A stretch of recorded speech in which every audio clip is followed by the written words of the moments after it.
And welcome, welcome, welcome. This is Peter Winnick. I'm the founder and CEO of Thought Leadership Leverage, and you're joining us on the podcast today, which is Leveraging Thought Leadership. Today, my guest is Melissa Davies. Melissa is the founder and CEO of Wieseways Consulting and a founding member of the Global Institute for Thought Leadership. She's done lots of interesting things on the facilitation side, on the training side, etc. And instead of spending time telling you all about her, I'd rather just talk with her. So welcome. Thanks for coming Thank on you. board. Well, thank you for having me. I really always enjoy having conversation with you. Oh, thanks. So let me ask you this. So far, I've yet to see when the kids knock on my door for Halloween, somebody dressed up in a costume, and I go, "What is that?" And they say, "I want to be a thought leader." Like we haven't seen that yet, right? Right? I think that's the day that I'll be forced to retire. Right? We see firemen and princesses and Superman and all that. How did you get here? Like what was the plan or non-plan that said one day I will be a thought leader? Yeah, I'm gonna go with the word non-plan. That's probably it. Yeah. So I was born and raised in Canada, and my background is in education. So I was teaching, and I spent time teaching in northern British Columbia, and then I ended up teaching in the Middle East. I went to Abu Dhabi, and then over to the Philippines and Dubai, and then I finally moved to the U.S. And when I got to the US, I really had intended to do life coaching and executive coaching, Hmm. and life had other plans. And so I ended up doing a lot of training for the federal government space. I was Hmm. working for others, and like you, I'm not stupid. I'm able to put some ideas together, and I started to realize that I could do this myself. I didn't need to work for other companies, so I could be my own thought leader. So let me stay there. So it's interesting because a lot of folks, and there's different levels of things that folks do. So when we talk about facilitation and you sort of double click on that, well, there's an army of folks that facilitate other people's things. I would say most facilitators are actually facilitating someone else's stuff, whether that's Covey or you can go on and on down the list there. And then for a subset of them, they realize like, you know what, I got my own thing, right? I want to you sort of play my own music, if you will. And it's not that we ignore the influences of others. So what was that journey like for you to say, no, this is what I'm about, my stuff's about, my style, my how did that come to be? I think that I started with my own style, which, because of my background experience, is often different than what other people bring. Having lived and worked in the Middle East, I do a lot of work now in the States with the DoD community. Hmm. I don't have any military background, but I do have a background of being overseas, and just being able to, I think, able to accept people where they come from and what point in life they're at, and being able to work with folks from that point. So I think for me, what makes me different is just bringing that different experience and that background, so that yes, I will use other people's material, but I really prefer to use my own and to be my own self. And then to be able to go into organizations, because my team and I do a lot of facilitation and training, but we also will go into organizations and look at where they are and where they're trying to get, and help them craft a plan to get from A to Z via various other points. So Because so is one of the differentiators, if you will, the perspective that you've gained, because going from Canada to the States is a mild form of shock, very mild, right? Although depending on when you got here. probably Um, a bigger form than you think. Okay. But the Middle East is a whole different game. So is it that global perspective? Because when you think about just the norms, when you think about the culture, so you saw a lot of differences and you saw a lot of similarities. So what were the tools that you developed that you might, or that you either developed because of your experience in the Middle East, or you wouldn't have needed to develop if you didn't have that experience? I think for me, one of the biggest tools is just being able to sit back and watch. And I think that's important when you go into organizations as well, is sitting back and watching. So being, what I would say, coming from a level of cultural competence, is being able to sit back, watch how people engage, watch what's going on with them, instead of, well, Covey always talked about the idea of seek first to understand, then to be understood. Hmm. So Hmm. it's really sitting back and watching, and then understanding that people at their core have commonalities. Right. We want to be valued, we want to be Sure. appreciated, we want to be understood. That works in organizations, on teams, in cultures, all of that. And so being able to ask people and say, hey, so tell me a little bit about X, or that's interesting, help me understand. From, I lived in the Middle East, where we were able to share in people's different big holidays and celebrations Hmm. that were not from the same faith.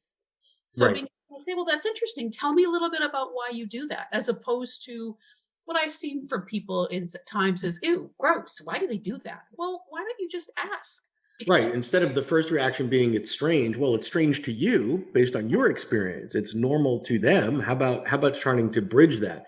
So because there's been studies that they've done where they've actually looked at different faiths and drilled them down, and they're the same core principles. right, right. Well, It's just sort of evolved it in different manifests cultures differently. over time. Yeah. So let me ask you this. One of the things that thought leaders often struggle with is, typically they're smart, typically they're adaptable, typically they can read the tea leaves. So there's a lot of typicals. But part of the downside of that, it's hard to articulate or communicate sort of what the differentiate, what the core is. So we call that, sort of solve for X. So if I were to say to you, hey Melissa, hey, I've got some folks I want to introduce you to, but what is the gist? What's the essence? I got to tell them that Melissa is the X woman. It's one of the things she does better than almost anybody I know. How would you respond to that? It's an interesting question. I think for me, people trust me. I will Okay. watch sessions and people will tell me things and I'll think, oh my goodness, I can't believe you told me that. But they will. They just, as my mother would have said, they open up and let their guts rumble out. Okay. I have this ability for people to trust me, to open up and to be authentic about what's really going on, for people to feel heard. So, but I want to say on the trust thing for a minute. So we could push on trust and say, two ways I can take that. Number one, it's a trait of yours that's a superpower, right? You're someone that gets trusted at a quicker pace than others, and or is that a capability that you can teach in others? Because I think that's sometimes where there's a split in folks that as a great consultant, I have these traits, right? As a great trainer or a subset of my intellectual property can be ported into different modalities to develop capabilities in trust. They're not always the same. So is this more teachable or is it more part of your DNA or both? So for me, it's part of my DNA. Okay. Do I think you can teach people if they authentically want to learn how to do that? Yes, Hmm. teach them. But you have to teach people the need for removing judgment. So I learned a while ago, a long time ago, that judgment's not for me. I don't need to Right. judge. If I want to be a consultant, if I want to come in and help you, I'm the sounding board. I'm the person that creates it. But That's part of it takes a level of, oftentimes I call it the curse of the expert.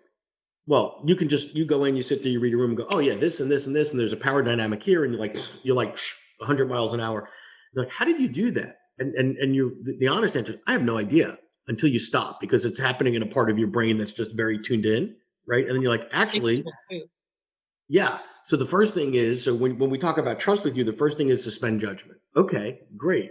So you're able to sort of stop it and go, I wonder how it is I do that, right? I wonder how it is that I'm able to do that. And I think a lot of thought leaders, not just in the trust space, in any space, go, I think it's just my charisma. And they haven't really forced themselves to stop every step of the way. There's things that we do that if you break them down into their tiny, tiny, tiny pieces, we don't even realize that we're doing those things. So I am very purposeful about suspending judgment. And Hmm. I joke, I tend to be funny in front of people, in front of classes. So there's a way of putting people at ease. Hmm. I joke about myself, and not in a self-deprecating way because I don't think that sets the right tone. But I do think that we can joke about it in a space that is safe. If you go back to Lencioni's work, Hmm. trust is the bottom of the pyramid. Hmm. So if I don't trust you, I don't share those things with you. I don't share my good ideas. I also don't share that, Peter, that idea you're working on is half baked and we got a problem. So I think being able to create that foundational space of Hmm. trust is critical. Can I teach people to do it? Yes, there are things that you can teach folks to do. But when I come into a room or into a group, my Myers-Briggs type, I'm an ESFJ. I like to get into the middle in that F. Hmm. I like to get in the middle of the team and ask the questions and listen and, Yep. and, and take on that, because I think that a lot of organizational change is not necessarily process change, but also culture from people. And so leadership and all levels of leadership and all people there needing, you know, being able to ask for feedback and accept feedback in a way that isn't, well, the reason I do that is, and great, congratulations. If you were trying to build any level of trust, you just threw that away. Exactly. If you're enjoying this episode of Leveraging Thought Leadership, please make sure to subscribe.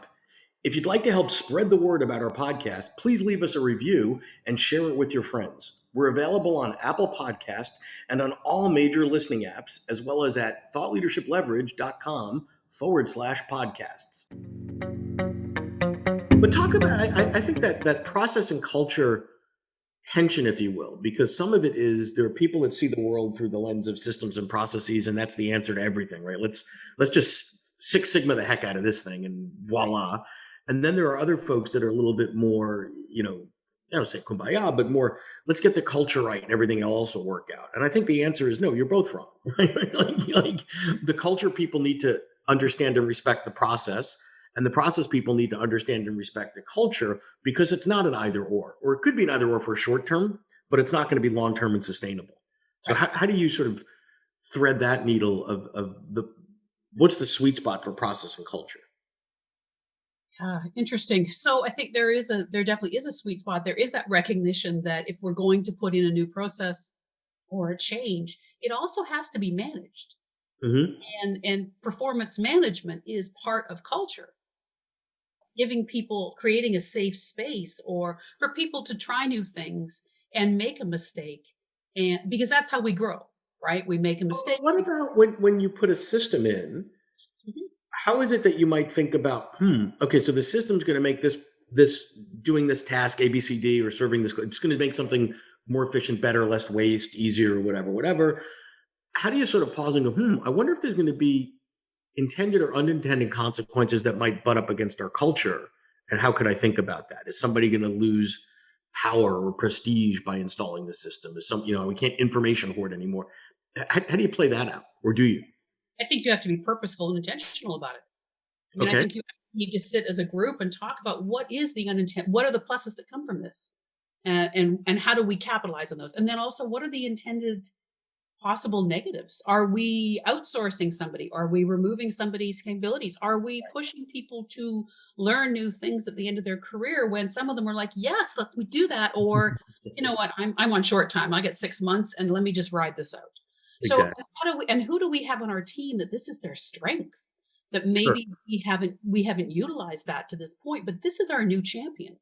So let's Hmm. add to their, let's help them grow that feather in their cap, becoming the new champion on that. Hmm. And these are ways we can tap into people's unknown strengths, and we can make them the expert when they were hoping for some way of standing up from the crowd. I think we have to be intentional that not just because you're in a leadership role doesn't mean you're the best person to lead this particular change effort. Got it.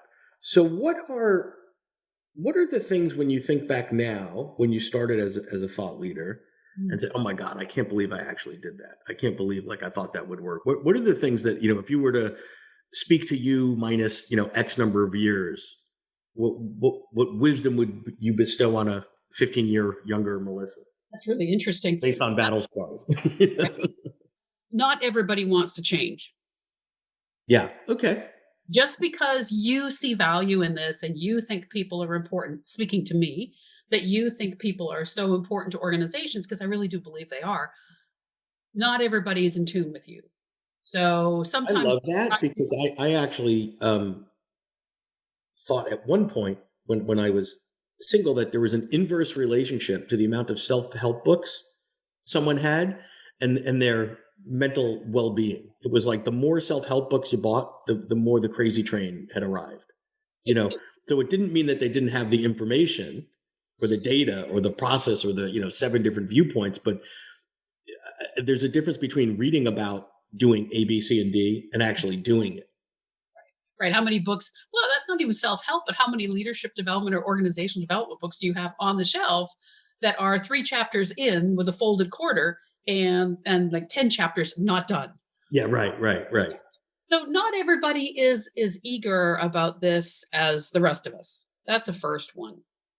And I think too that never underestimate the power of performance management or following through or ensuring this, because I see a lot of things that happen where the lower level employees, and I hate to use that term, but you know what I mean in Right. terms of org chart, Frontline or whatever. Yeah. your frontline folks, they're doing these things. They're working on communication skills. We're talking about emotional intelligence. We're really trying these things. They're trying to implement them. But then they hit their second level manager Hmm. or the C-suite or the other leadership parts of the organization. And it's just like, well, but if I have to do it, why aren't they trying these things? You know, we talk about communication skills, and then let's talk about, you know, when I teach mentorship and coaching and leadership development, let's talk about really good ways of using these, what I would call data rich questions. We do them as consultants when we go in to do an Sure. organizational audit. But let's use those same types of questions when we're doing performance management. So, hey, Peter, tell me two things you're working on right now that are really as being successful, where you feel Hmm. great. Or at the end of the year, tell me two things that I'm doing that are helping to add value to the work you do. And what's one thing I could do to support you differently? Got it. You know, let's use those questions because language has power.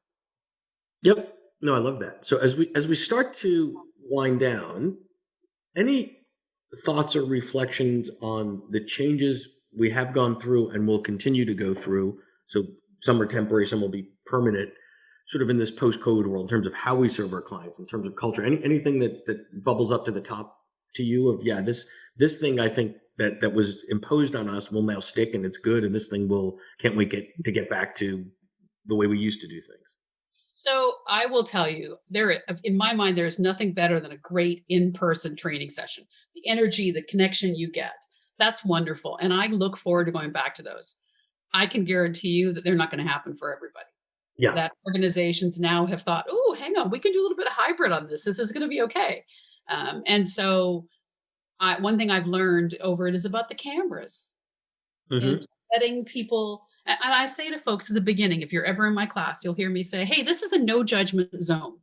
Turn the camera on. I don't care what you're wearing, as long as Sure. you've got clothes on from the waist up. You can see the cat. Let's see the grandchild. I don't care. Right. This is a no judgment zone. And I think we really have to walk that talk. And you'll hear me in class sometimes say, hey, the cat walked across the back. What's the cat's name? You know, Yeah. really try to model that. And I think that that's here to stay. I don't think that we are going to go back to everything being in person. I think that the genie is out of the bottle. Yeah, and I think, like you said, there's nothing that replaces the in-person piece. But I think, quite frankly, a lot of in-person training was awful and didn't take any advantage of the fact, like, wow, you've got 25 human beings that have dedicated time to be in this room together. Why are you, vomiting PowerPoint on me? Yeah. Like, what are you doing? And I think we've got to be more thoughtful about.